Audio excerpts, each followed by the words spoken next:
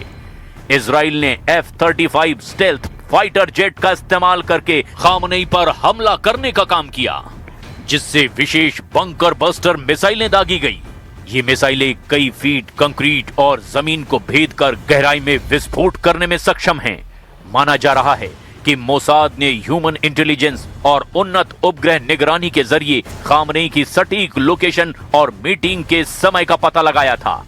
इस हमले के बाद तेहरान का वो इलाका पूरे मलबे में तब्दील हो गया और सुरक्षा कारणों से IRGC ने पूरे परिसर को सील कर दिया।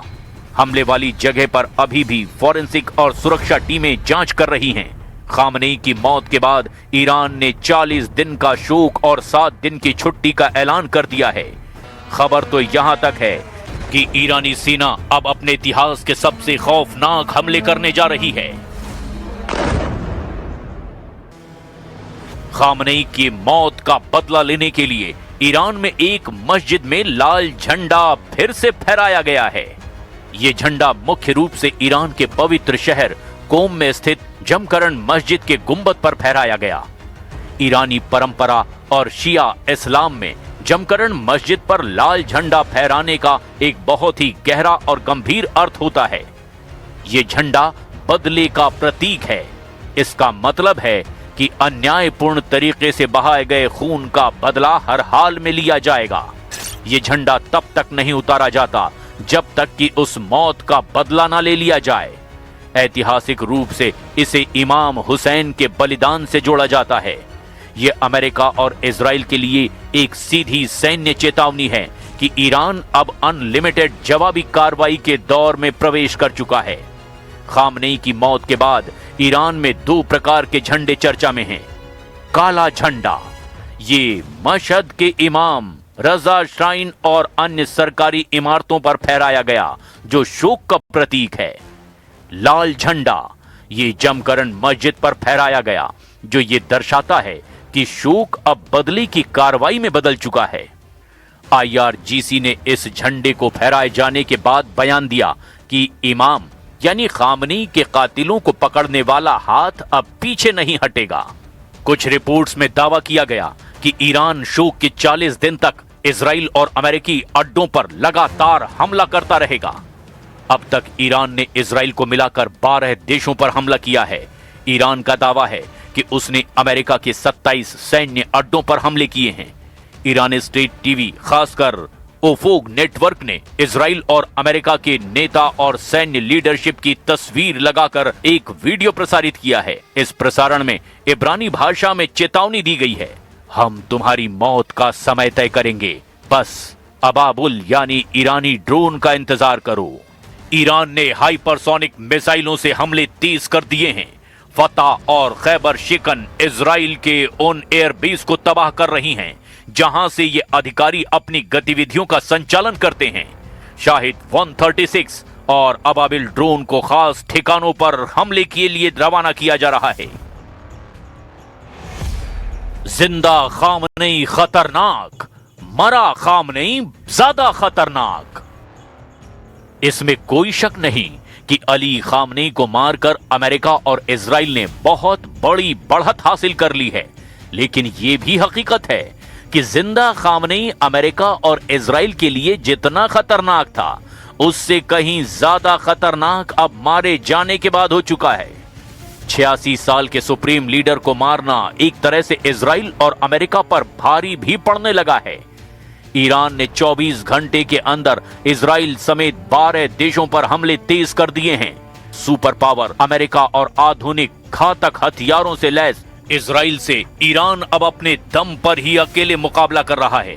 खामनेई के मारे जाने के बाद से ईरान के मोर्चों पर तैनात हर कमांडर और उसका बल इस वक्त खुद को ही खामनेई समझकर इजराइल और अमेरिकी अड्डों पर भीषण हमले कर रहा है।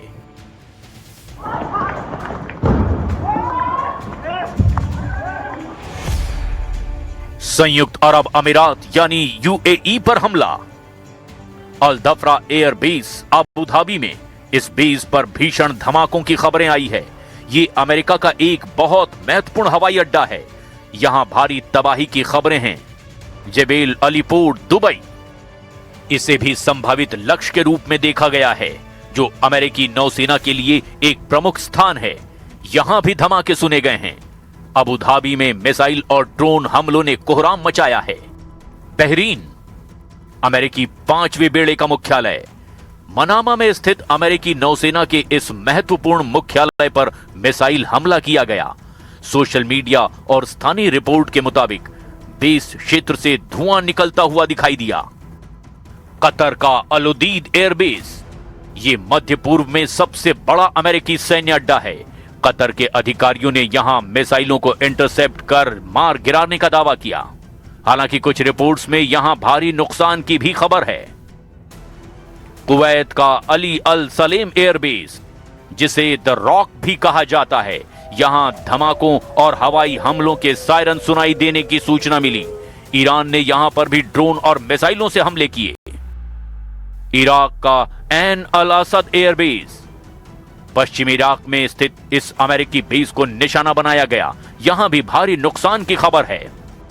इरबिल एयरबेस, उत्तरी इराक के कुर्दिस्तान क्षेत्र में स्थित इस बेस पर भी मिसाइलें दागी गई। यहां पर ईरान ने अपना दमखम दिखाया है। इजराइल पर हमला। ईरान ने इजराइल के अंदर सीधे तौर पर कई सैन्य और खुफिया ठिकानों को निशाना बनाया। नेवातीम एयरबेस, दक्षिण इजराइल में मौजूद, जहां पर F-35 विमान तैनात रहते हैं, यहां पर भी हमला हुआ। नेवातीम एयरबेस, जहां F-35 लड़ाकू विमानों के हैंगर हैं, यहां भी इन्हें निशाना बनाने की खबर है। रामत डेविड एयरबेस, उत्तरी इजराइल में मौजूद मुख्य वायुसेना का केंद्र है। हाइफा पोर्ट, यहां के नौसैनिक बुनियादी ढांचे पर हमले की खबर है। मोसाद मुख्यालय, तेल अवीव के पास मौजूद इजराइल की खुफिया एजेंसी के मुख्यालय को भी ईरान ने निशाना बनाया। तेल अवीव में ईरान के कई राउंड हमले की खबर है। जॉर्डन, मुअफ्फाक अल सॉल्टी एयरबेस पर मिसाइलें गिरने और जॉर्डन के हवाई रक्षा तंत्र द्वारा कुछ मिसाइलों को मार गिराने की खबरें हैं। यहां भी ईरान ने गजब हमला किया।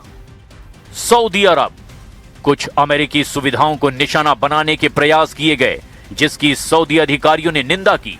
रियाद में जोरदार धमाके हुए हैं। ओमान में भी अमेरिकी ठिकानों पर ईरान ने मिसाइलों से हमले किए। साइप्रस, यहां भी ईरान ने 2